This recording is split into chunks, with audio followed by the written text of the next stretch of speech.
दोस्तों, इंसान का सबसे बड़ा दोस्त और सबसे बड़ा दुश्मन उसका अपना मन है। मन जब शांत हो तो जीवन सरल लगता है, लेकिन जब मन अशांत हो तो सारी खुशियां फीकी पड़ जाती हैं।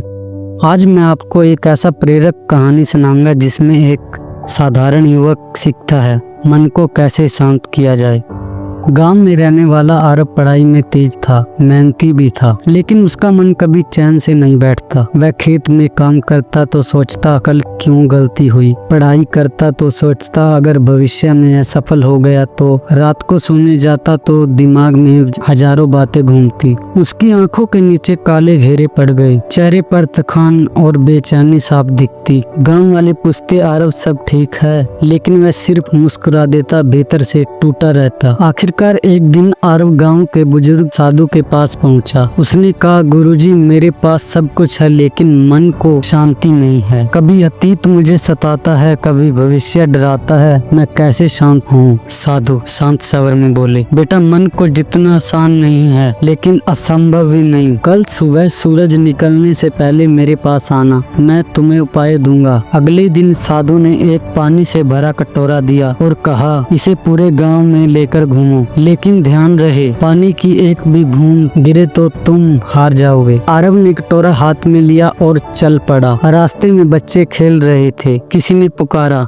आरब भाई, लेकिन उसका ध्यान सिर्फ पानी पर था। गांव की औरतें बात कर रही थी, बाजार में शोर था, कोई मजाक कर रहा था, लेकिन आरब ने किसी और न देखा। उसकी सारी नजरें सिर्फ उस पानी पर थी। धीरे धीरे उसने पूरा गांव घूम लिया। जब वह लौटा उसके चेहरे पर पसीना था, लेकिन पानी की एक भी बूंद नहीं गिरी थी। साधु मुस्कुराए और बोले, बेटा देखो, तुमने जब पूरा ध्यान सिर्फ एक जगह लगाया तो तुम्हारा मन भटक ही नहीं पाया। मन अशांत तब होता है जब जल वह अतीत या भविष्य की तरफ भागता है। अगर उसे वर्तमान में बांध दो तो वह स्थिर हो जाता है। फिर साधु ने और भी समझाया, बेटा, मन एक बंदर की तरह है। अगर तुम उसे इधर उधर कूदने दोगे तो वह तुम्हें थका देगा, लेकिन अगर तुम उसे वर्तमान क्षण में टिकाना सीखोगे तो वह तुम्हारा सबसे बड़ा साथी बन जाएगा। उस दिन से आरब ने साधु की बात को जीवन में उतारना शुरू किया। वह जब खाना खाता तो सिर्फ खाने के स्वाद पर और सुगंध पर ध्यान देता। जब खेत में काम करता तो सिर्फ मिट्टी की खुशबू और काम पर ध्यान देता। धीरे धीरे उसने ध्यान मेडिटेशन भी शुरू किया। शुरुआत में मुश्किल हुई, मन बार बार भटका, लेकिन उसने हार नहीं मानी। हर दिन अभ्यास किया। कुछ ही हफ्तों में उसका मन शांत और स्थिर होने लगा। गांव वाले भी अब कहते, आरब पहले से कहीं ज्यादा खुश और शांत दिखता है। दोस्तों, इस कहानी से हमें यह सीख मिलती है, मन को जीतने का रास्ता आसान नहीं लेकिन असंभव भी नहीं।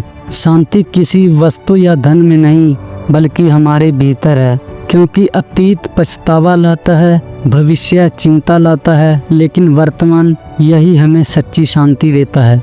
अगर मन को शांत करना चाहते हो तो वर्तमान में जीना सीखो, ध्यान और जागरूकता का अभ्यास करो, तब जीवन अपने आप हल्का, शांत और सुखद लगेगा।